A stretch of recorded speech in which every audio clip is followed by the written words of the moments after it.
Welcome to எண்ணும் எழுத்தும்.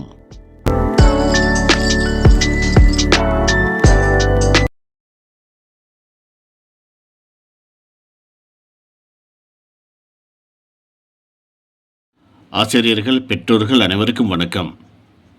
5ஆம் வகுப்பு தமிழ் பாடம் முதல் பருவம் பயிற்சி புத்தகத்தில் 5வது பாடம் கல்வி செல்வமும் பொருட்செல்வமும். இந்த பாடப்பகுதியில் கொடுக்கப்பட்டுள்ள வினாக்கள் மற்றும் சரியான பதில் என்ன என்பதை இந்த வீடியோவில் பார்க்கலாம். படத்திற்கேற்ற தொடரை பொருத்துவேன். இடது பக்கத்தில் படங்கள் கொடுத்துருக்காங்க, வலது பக்கத்தில் தொடர் கொடுத்துருக்காங்க. படித்து பார்த்து படத்துக்கு பொருத்தமானதை கோடு போட்டு இணைக்க சொல்லியிருக்காங்க. நாம் இணைச்சி காட்டியிருக்கோம் பாருங்கள். இதே போல் கோடு போட்டு இணைப்பதற்கு குழந்தைகளுக்கு பயிற்சி கொடுங்க. தேர்ந்தெடுத்து எழுதுவேன். 5 வார்த்தைகள் பாக்ஸுக்குள்ளே கொடுத்துருக்காங்க. கீழே பொருத்தமான இடத்துல அதை எழுத சொல்லியிருக்காங்க. இளமையில் கல்வி, சிலையில் எழுத்து, கேடில் விழுச்செல்வம் கல்வி, கற்காதவன் கலர் நிலத்திற்கு ஒப்பாவான், பொருள் இல்லாருக்கு இவ்வுலகம் இல்லை, இல்லாரை எல்லோரும் எள்ளுவர். இதே போல் பொருத்தமான இடத்துல மேலே கொடுக்கப்பட்டுள்ள அந்த வார்த்தையை படித்து பார்த்து எழுத சொல்லுங்கள். உரையாடலை படிப்பேன். படத்திற்கேற்ப தொடரை எடுத்து எழுதுவேன். கீழே கொடுக்கப்பட்டுள்ள இந்த உரையாடலை குழந்தைகளை வாசிக்க சொல்லுங்கள். பிறகு கீழே படங்கள் இருக்குது. அந்த படத்துக்கு பொருத்தமான தொடரை இங்கிருந்து எடுத்து எழுத சொல்லுங்கள்.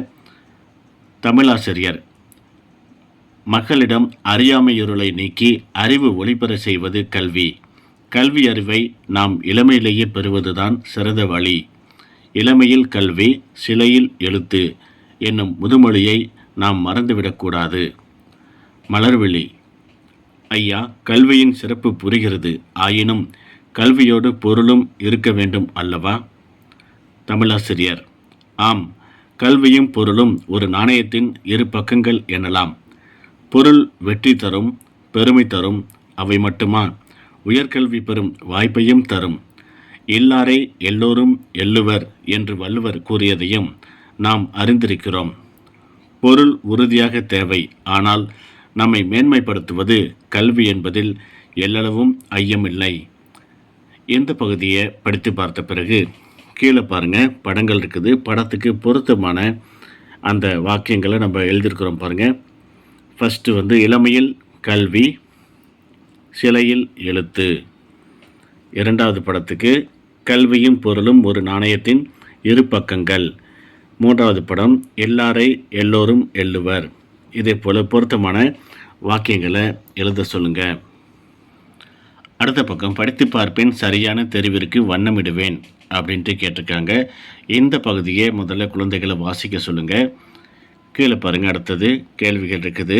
பொருத்தமான பதிலுக்கு உரிய அந்த இடத்துல வட்டத்துக்கு வண்ணமிட சொல்லியிருக்காங்க. கல்வி கற்காதவன் கலர் நிலத்திற்கு ஒப்பாவார் என்று கூறியவர் யார்? பாரதிதாசன். இங்கே பாருங்கள், ஈனாக்கு வட்டத்துக்குள்ளே வண்ணமிட்டிருக்கோம். இதே போல் அடுத்தது பொருள் எல்லாருக்கு இவ்வுலகம் இல்லை. இத்தொடரில் வள்ளுவர். 2வது ஆப்ஷன் ஆவணா பாருங்கள், பொருட்செல்வத்திற்கு முக்கியத்துவம் அளிக்கிறார். இதுக்கு ஆவணாவுக்கு வண்ணமிடணும். 3வது பாருங்கள், கல்லாதவர் இச்சொல்லின் எதிர்ச்சொல் எது? ஈனா கற்றவர். இங்கே அதே போல் வண்ணமிட சொல்லுங்கள். அடுத்தது பாருங்கள், சென்ற இடமெல்லாம் சிறப்பு பெறுபவர் யார்? கற்றவர். ஆனாவுக்கு வண்ணமிட சொல்லுங்கள். கலர் நிலம் என்பதன் பொருள் வளம் இல்லாத நிலம். அடுத்த பக்கம் புத்தகத்தில் தேடி எழுதுவோம் அப்படின்னு கொடுத்துருக்காங்க. இதற்கான பதில் புத்தகத்தில் இருக்குது. குழந்தைகளை தேடி பார்த்து அவர்களையே சொல்லுங்கள். முதல் கேள்வி, தமிழரசி கலந்துரையாடலை எதில் பார்த்தாள்? தமிழரசி கலந்துரையாடலை தொலைக்காட்சியில் பார்த்தாள்.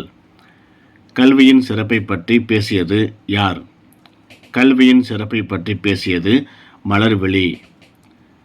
கல்வி குறித்து வள்ளுவர், பாரதிதாசன் கூறியவற்றை எழுதுக.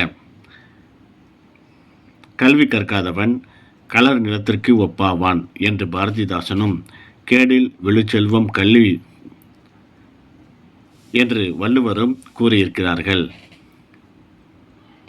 தமிழாசிரியர் நாணயத்தை எதற்கு ஒப்பிட்டு கூறினார்? கல்வியும் பொருளும் ஒரு நாணயத்தின் இரு பக்கங்கள் என்றார் தமிழாசிரியர். படிப்பேன், பிழை திருத்தி எழுதுவேன். குரங்கு பழத்தை தின்றான் அப்படின்னு கொடுத்துருக்காங்க. குரங்கு பழத்தை தின்றது, இதுதான் சரியான ஒரு அமைப்பு. சிறுவர்கள் பள்ளியில் விளையாடினால். சிறுவர்கள் பள்ளியில் விளையாடினார்கள். யானைகள் கரும்பை தின்றது. யானைகள் கரும்பை தின்றன. கலா பாடல் பாடினான். கலா பாடல் பாடினாள். இதே போல் திருத்தி எழுத சொல்லுங்கள். கீழே பாருங்கள். அடுத்தது உரையாடலை படிப்பேன், பிழை திருத்தி எழுதுவேன். இதே போல் உரையாடல் இங்கே கொடுத்துருக்காங்க. இதில் இருக்கக்கூடிய பிழைகளை திருத்தி நாம் கீழே எழுதி காட்டியிருக்கிறோம் பாருங்கள். இதே போல் எழுதுவதற்கு குழந்தைகளுக்கு பயிற்சி கொடுங்க. தேன்மொழி, இந்த பூங்கா அழகாக இருக்கின்றது அல்லவா? அகிலன், ஆமாம், இது மிகவும் அழகாக காட்சி அளிக்கிறது. தேன்மொழி, இங்கே பார், வண்ண வண்ண பூக்கள் இருக்கின்றன. அகிலன், ஆமாம் ஆமாம், இந்த பூக்கள் பார்க்க எவ்வளவு அழகு. தேன்மொழி, இதுபோல் நம் வீட்டிலும் பூக்கள் பூக்க என்ன செய்யலாம்? அகிலன், எங்கள் வீட்டின் அருகில் விதைக்கடை இருக்கிறது. தேன்மொழி, வா, நாம் இருவரும் அங்கு சென்று விதை வாங்குவோம். பிறகு பூந்தொட்டியில் விதைகளை விதைக்கலாம். இதே போல் திருத்தம் செய்து இங்கே எழுத சொல்லுங்கள் குழந்தைகளை. 2 பத்திகளையும் படிப்பேன், விடுபட்டதை நிரப்புவேன் அப்படின்னு கொடுத்துருக்காங்க. இந்த பக்கம் முழுக்க ஃபஸ்ட்டு மேலே பாதி பக்கத்துக்கு இந்த பத்தி கொடுத்துருக்காங்க. இடையில டேஷ் கொடுத்துருக்காங்க. விடுபட்ட இடத்துல நாம் நிரப்பியிருக்கிறோம் பாருங்கள். முதல்ல குழந்தைகளை இதை வாசிக்க சொல்லுங்கள். அதுக்கு பிறகு தான் நிரப்ப முடியும். 1க்கு 2 முறை படித்த பிறகு அந்த கோடிட்ட இடத்தை நிரப்ப சொல்லுங்கள். 2 பத்தி கொடுத்துருக்காங்க. 2மே நம்ம நிரப்பியிருக்கோம்.